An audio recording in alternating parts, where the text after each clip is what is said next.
ایک بات مشہور ہے اور اسی بات کو مد نظر رکھتے ہوئے سب کیا جاتا ہے حضرت امیر معاویہ پر، کہ حضرت امیر معاویہ کے دور میں حضرت علی رضی اللہ تعالیٰ عنہ کو منبر پر گالیاں دی جاتی تھی،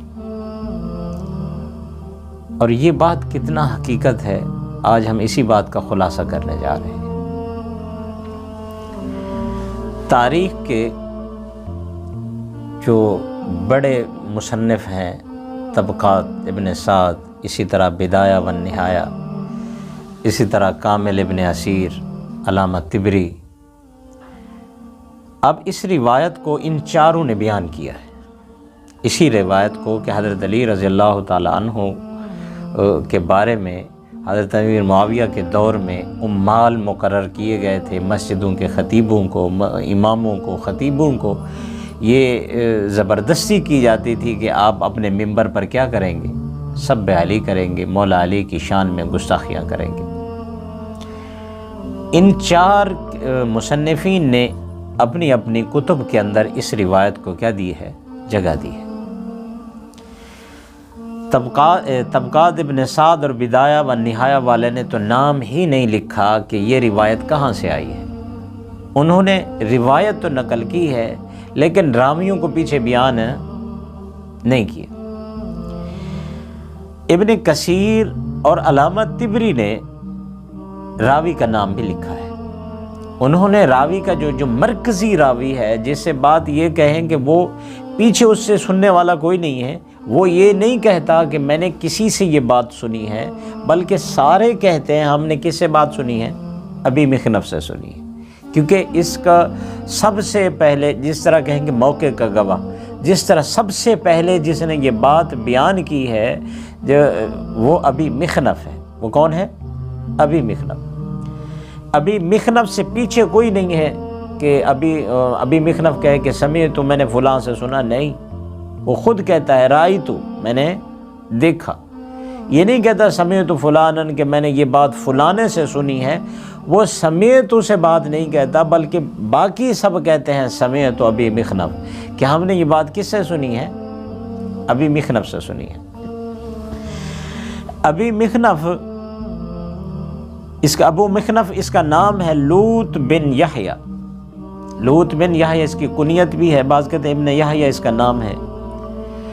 اب روایات کا فرق سننا، 40 ہجری میں حضرت علی رضی اللہ تعالیٰ عنہ کی کیا ہوئی؟ شہادت ہوئی۔ مولا علی شہید ہو رہے ہیں کب؟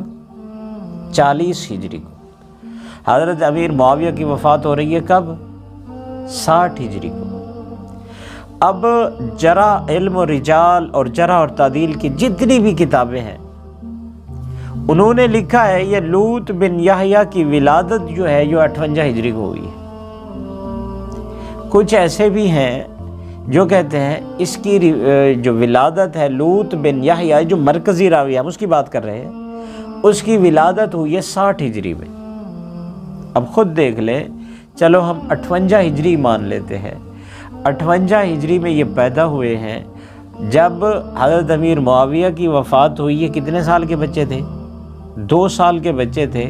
جب حضرت علی رضی اللہ تعالیٰ عنہ کی شہادت ہوئی تو یہ بھی پیدا ہی نہیں ہوئے تھے، 20 سال پہلے کی بات تھی۔ تو اب دیکھیے 2 سال کا بچہ یا 20 سال جو پیدا نہ ہوا ہو، وہ خود کیسے کہہ سکتا ہے رأیت، میں نے دیکھا؟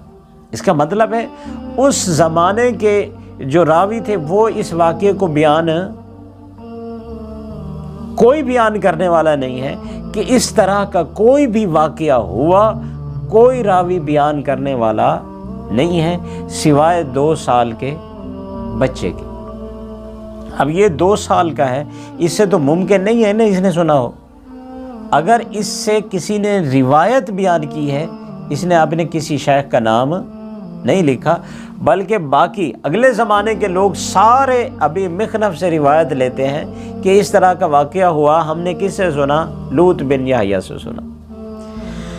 اب لوط بن یحییٰ یہ خود کب پیدا ہو رہے ہیں؟ 58 ہجری میں۔ امام احمد بن حنبل رحمۃ اللہ علیہ عاشق اہل بیت اطہار، امام احمد بن حنبل رحمۃ اللہ علیہ نے اپنی مسند میں لکھا ہے کہ یہ راوی جو ہے ابی مخنف یہ سخت قسم کا جھوٹا آدمی ہے، یہ باتوں کو بنایا کرتا تھا۔ امام احمد نے لکھا ہے ثقیفہ بنی سعدہ سے لے کر جمل صفین، اس کے بارے میں جتنی بھی متنازع روایت ہیں وہ لوط بن یحییٰ سے۔ اب ثقیفہ کے دور کے اندر یا جب صفین ہو رہی تھی، جب جمل ہو رہی تھی، یہ پیدا ہی نہیں ہوا تھا۔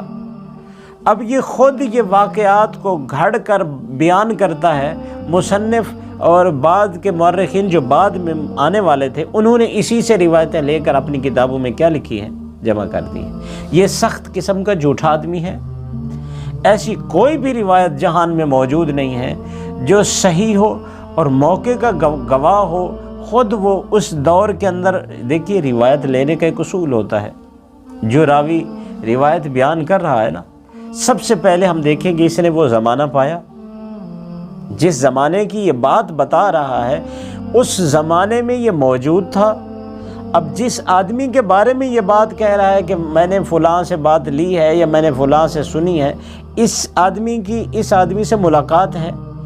اگر ملاقات بھی نہیں ہے، وہ زمانہ بھی اس نے نہیں پایا، تو ہم کہیں گے یہ راوی جھوٹا ہے۔ یا تو اس نے درمیان میں کوئی واسطہ چھوڑ دیا ہے جو یہ بتانا نہیں چاہتا، یا یہ خود جھوٹا ہے۔ اب یہ نہیں کہتا کہ میں نے کسی سے بات سنی ہے، یہ کہتا ہے میں نے خود دیکھا ہے۔ باقی سارے کہتے ہیں سمعت لوط بن یحییٰ۔ اب لوط بن یحییٰ کا حال یہ ہے کہ یہ تو پیدا ہی، اس قسم کی ساری روایات جو ہیں یہ من گھڑت ہے۔ اب ایک اور بات بتاؤں آپ کو، کامل ابن اسیر میں دیکھیں، طبری، یہ چاروں کتابیں طبقات، جہاں یہ روایت لکھی ہے نا کہ حضرت امیر معاویہ نے عمال مقرر کیے تھے جو حضرت مولا علی کے بارے میں کیا کرتے تھے، سب کرتے تھے۔ اب وہیں ایک اور روایت بھی لکھی ہے، وہ بھی اسی طرح کے راوی ہیں، سدی بھی مرکزی راوی ہیں انہی میں سے۔ وہ کہتے ہیں یہی کام حضرت علی کی طرف سے بھی ہوتا تھا، یہی کام حضرت علی، یہ آپ سوچ سکتے ہیں کہ مولا علی کی طرف سے بھی یہ کام ہوتا ہو؟ کوئی یہ ذہن رکھ سکتا ہے کہ مولا علی کی طرف سے بھی یہ کام؟ آپ سوچ بھی نہیں سکتے۔ اب وہاں بھی یہ راوی موجود ہے۔ کامل ابن اسیر نے بھی یہاں لکھا ہے، سب نے سدی سے روایت لی ہے۔ سدی کا بھی حال یہ ہے کہ یہ بھی اس وقت پیدا نہیں ہوا تھا، یہ بھی اس روایت کا مرکزی راوی ہے۔ اس طرح کی جتنی بھی روایات ہیں یہ من گھڑت ہیں، مسلمانوں کے اندر انتشار پیدا کرنے کے لیے کی گئی۔ اس لیے اس وقت کے علماء کو چاہیے کہ وہ ہوش کے ناخن لیں، جو صحیح بات ہے لوگوں تک وہی پہنچائیں، جو ردی مال ہے وہ لوگوں تک نہ پہنچایا جائے، اپنی سٹیجوں کی زینت نہ بنایا جائے۔ لوگوں کو اس طرح کی باتیں بتانا جو من گھڑت ہیں، یہ اپنے علم کے ساتھ غداری ہے۔ آپ جانتے ہوئے کہ یہ بات ضعیف ہے، آپ جانتے ہوئے اپنے علم کے زور سے آپ جانتے ہیں کہ یہ راوی صحیح نہیں ہے، پھر بھی میں اپنے لوگوں کو وہ بات بتاؤں، تو یہ اپنے لوگوں کے ساتھ کیا ہوگی؟ پھر غداری ہے۔